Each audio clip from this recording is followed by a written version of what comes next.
မှာတူတူကုန်လုံးလို့သွားကစံတော်လေးတစ်ခုတော့ရှိတယ်ပြောစေပါမယ်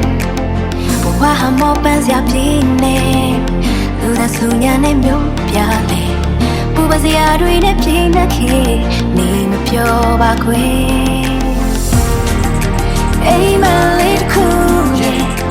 တို့တူမခဲနေမျိုးလေးတွေချေရင်းငေးရင်နဲ့ခွေ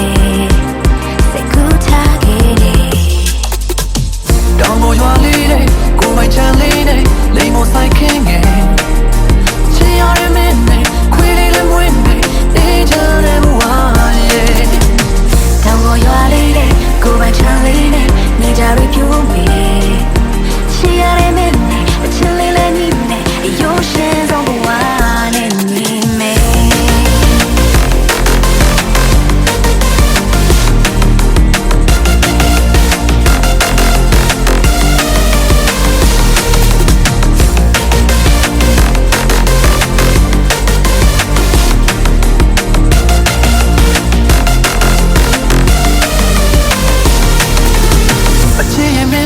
ရှိရော